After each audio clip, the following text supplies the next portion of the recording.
شکر گزار نہیں بن سکتا۔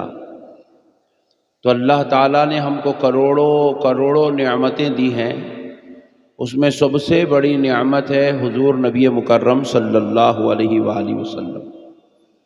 حضور کی ذات ہمارے لیے نعمت عظمیٰ ہے۔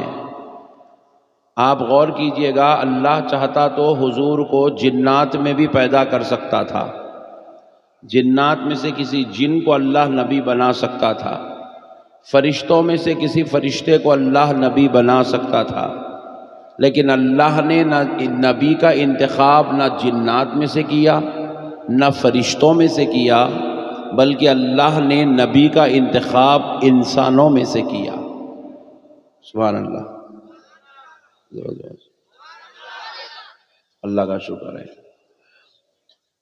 تو اللہ نے انسانوں میں سے نبی کا انتخاب کیا، تو اس پر علماء اکرام فرماتے ہیں کہ جنات میں اگر نبی کا انتخاب ہوتا تو مقصد نبوت مکمل نہیں ہو سکتی تھی۔ اللہ اگر فرشتوں میں سے کسی نبی کا انتخاب کرتا تو نبی کو بھیجنے کا مقصد مکمل نہیں ہو سکتا تھا۔ پوچھا کہ بھئی کیوں نہیں ہو سکتا تھا؟ کیونکہ جنات بھی اللہ کی مخلوق ہے، فرشتے بھی اللہ کی مخلوق ہے، انسان بھی اللہ کی مخلوق ہے، لیکن اللہ نے 1,24,000 پیغمبر بھیجا تو اللہ نے نبی مکرم صلی اللہ علیہ وآلہ وسلم سے لے کر حضرت آدم تک جتنے پیغمبر ہیں سب کو اللہ نے انسانوں میں سے ہی بھیجا۔ ایک بھی جن کو اللہ نے پیغمبر نہیں بنایا، ایک بھی فرشتے کو اللہ نے پیغمبر نہیں بنایا۔ کیوں نہیں بنایا؟ فرمایا جاتا ہے اس لیے نہیں بنایا کیونکہ پیغمبر کے بھیجنے کا مقصد ہے کہ دنیا والوں کو ہدایت کی راہ دکھائی جائے، دنیا والوں کو رحمت کی بات سکھائی جائے، دنیا والوں کو اخلاق سکھائے جائے، کردار سکھائے جائے، انسانوں کو انسانیت سکھائی جائے، جینے کا طریقہ سکھایا جائے، کھانے پینے کے آداب بتائے جائے، ماں باپ بیوی بچوں کے حقوق سکھائے جائیں، حلال و حرام کی تمیز کروائی جائے، جائز و ناجائز کا فرق بتلایا جائے۔ اب اگر جن کو نبی بنا دیا جاتا تو جن وہ ہے جو ایک جگہ بیٹھ جائے تو اس کو 6 مہینے تک بھی وہ جگہ پہ بیٹھ جائے گا تو کوئی فرق نہیں پڑے گا، اور اگر وہ چلنا شروع کرے گا تو 1 سال تک چلتا رہے گا، اس کو رکنے کی حاجت نہیں ہوگی۔ تو جن اگر رہبر بنا دیا جاتا، ہادی بنا دیا جاتا تو انسانوں کی ہدایت جنات سے ناممکن تھی، اس لیے اللہ نے کسی جن کو پیغمبر نہیں بنایا، مگر اللہ جب جنات کو نہیں بنایا فرشتوں کو تو بنا سکتا تھا۔ حضرت جبریل جیسی ذات تھی، حضرت میکائیل جیسا فرشتہ تھا، حضرت اسرافیل جیسا فرشتہ تھا، اسرائیل جیسا فرشتہ موجود تھا، لیکن اللہ نے کسی فرشتے کو پیغمبر نہیں بنایا۔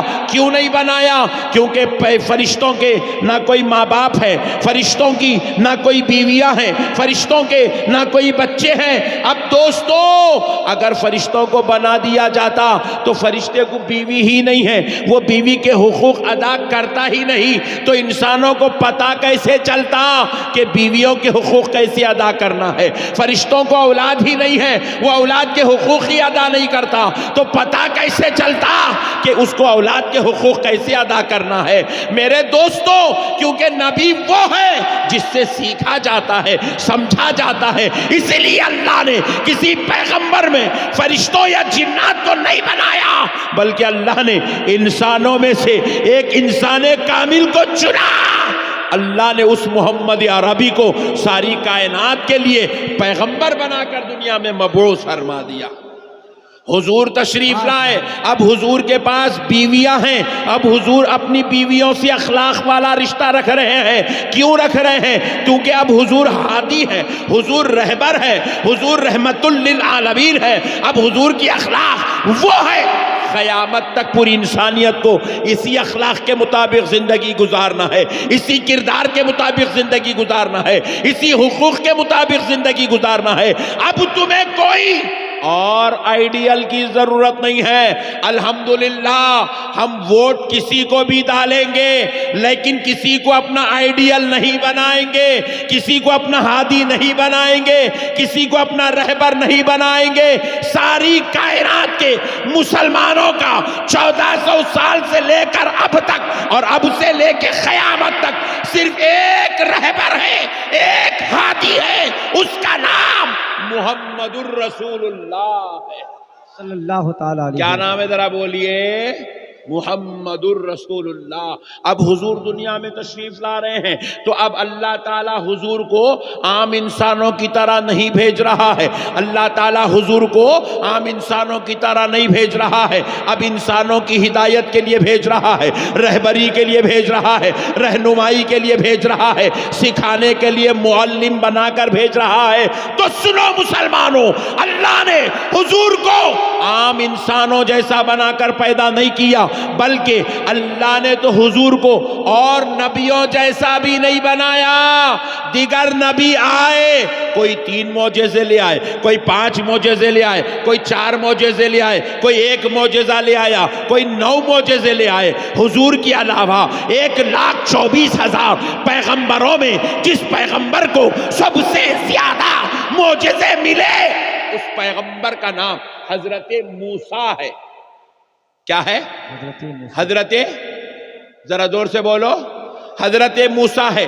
یہ وہ موسیٰ ہیں جن کو اللہ نے 9 معجزات دیے تھے، 9 معجزات، مگر جب آمنہ کے لال کی باری آتی ہے، پیارے مصطفیٰ کی آمد کی باری آتی ہے، حبیب پاک کو دنیا میں بھیجنے کی باری آتی ہے، جب نبیوں کے سردار کی باری آتی ہے تو اللہ نے پیارے مصطفیٰ کو 1 یا 2، 25 یا 50، 100 یا 200 معجزے نہیں دیا، بلکہ اللہ نے میرے مصطفیٰ کی ہر ادا کو معجزہ بنا دیا، ہر حرکت کو معجزہ بنا دیا۔ میرا نبی معجزے لے کر بھی آ رہا ہے، میرا نبی شان و عزت بھی لے کر آ رہا ہے، میرا نبی عظمت و فضیلت بھی لے کر آ رہا ہے، میرا نبی رتبے و درجات بھی لے کر آ رہا ہے، وَرَفَعَ بَعْضَهُمْ درجات کی شان لے کر آ رہا ہے۔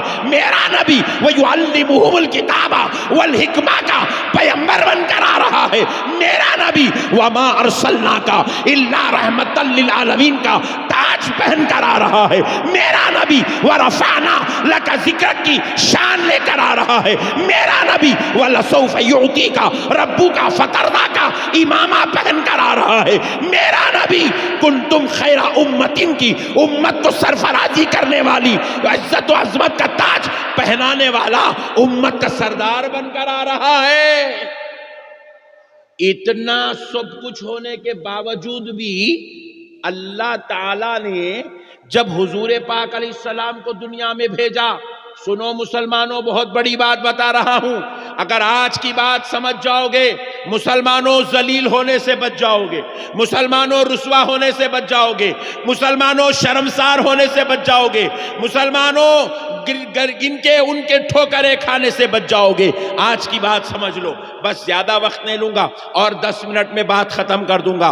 بات کو سمجھو مسلمانوں، حبیب پاک علیہ السلام عظمتوں کا تاج، شان و رفعت کا تاج، معجزات کا تاج، عزتوں کا تاج، عظمتوں کا تاج، رفعتوں کا تاج، رحمت کا تاج، ہدایت کا تاج، رہبری کا تاج، اتنے سب کچھ لے آنے کے بعد، اتنی سب کچھ فضیلتوں کے بعد اللہ نے حضور کو جو سب سے زیادہ عزت و عظمت والی فضیلت عطا کی وہ کیا تھا؟ اللہ نے حضور کو علم کی شان دے کر دنیا میں مبعوث فرمایا۔ کون سی شان؟ علم کی۔ ذرا زور سے بولو اور زور سے بولو۔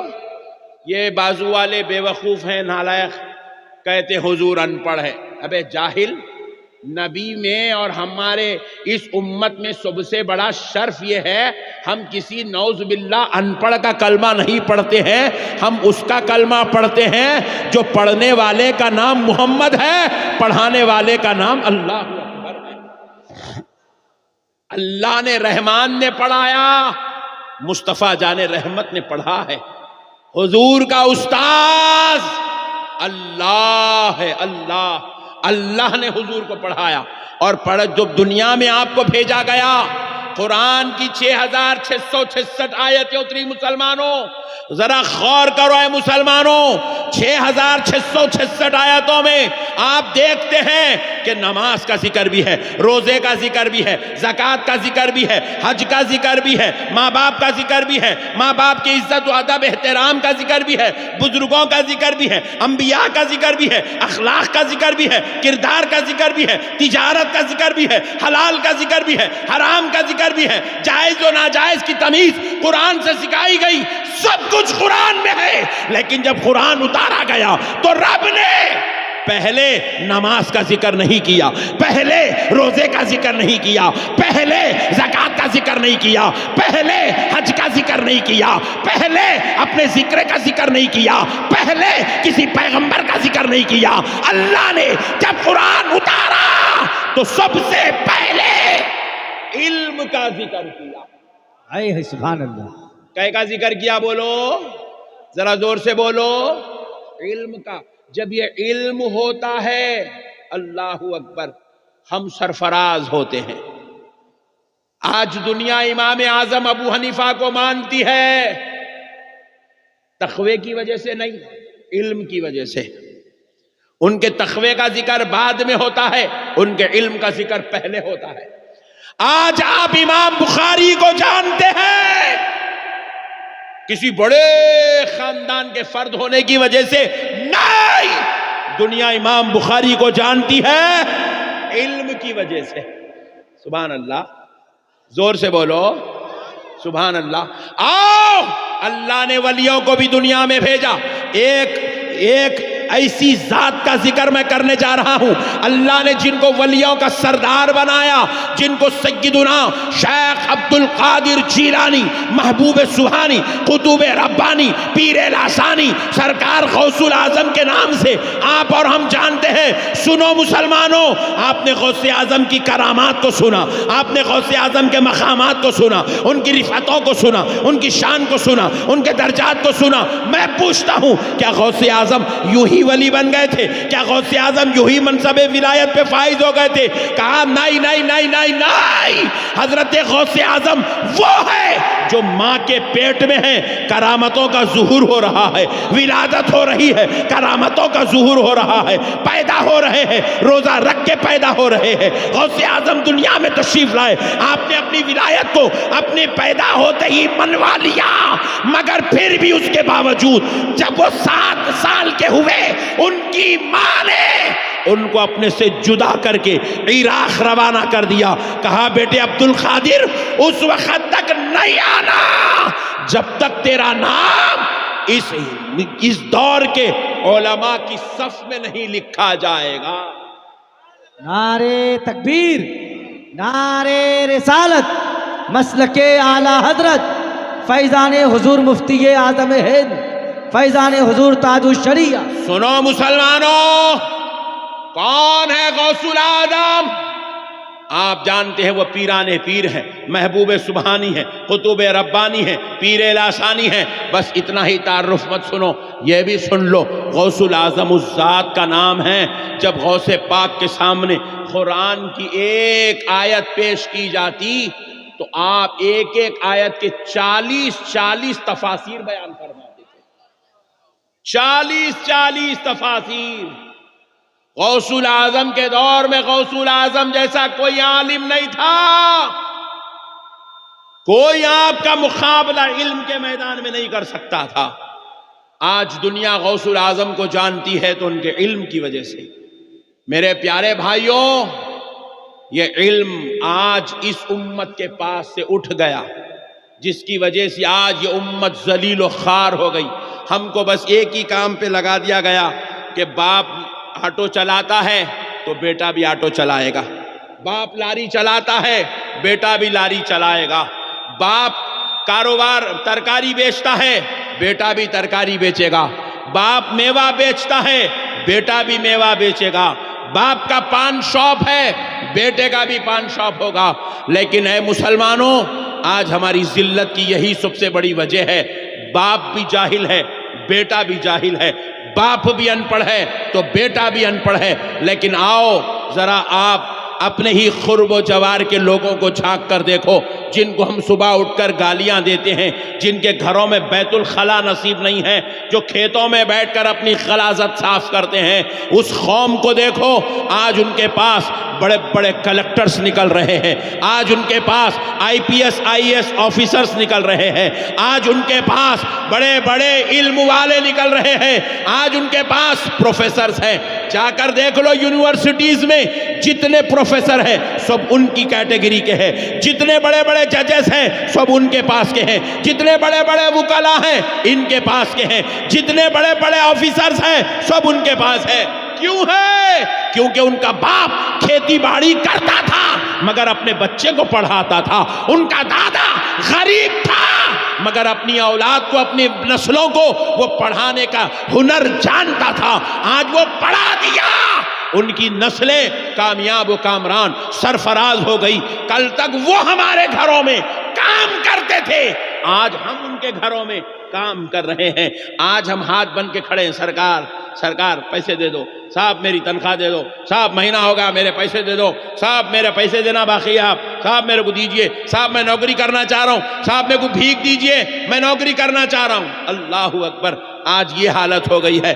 کون ہے یہ امت؟ یہ رسول اللہ کی امت ہے، یہ رحمت للعالمین کی امت ہے۔ اللہ نے اس امت کو مجبور بنا کے پیدا نہیں کیا، اللہ نے اس امت کو بھکاری بنا کے پیدا نہیں کیا، اللہ نے اس مسلمان کو کمزور بنا کے پیدا نہیں کیا، اللہ نے اس مسلمان کو اعلیٰ ذہن عطا کیا، اعلیٰ فہم عطا کیا، اعلیٰ کردار عطا کیا، رحمت للعالمین کا اسوہ عطا کیا۔ اللہ نے اس امت کو سجدوں کی نعمت عطا کی، اللہ نے اس امت کو قرآن جیسا علم والا کتاب، حدیث جیسی علمی شان عطا کیا، مگر آج یہ امت قرآن سے بھی دور، حدیث سے بھی دور، علم سے دور، تعلیم سے دور، رہنمائی سے دور، رہبری سے دور، ہدایت سے دور، آج یہ امت اس دہانے پر کھڑی ہے۔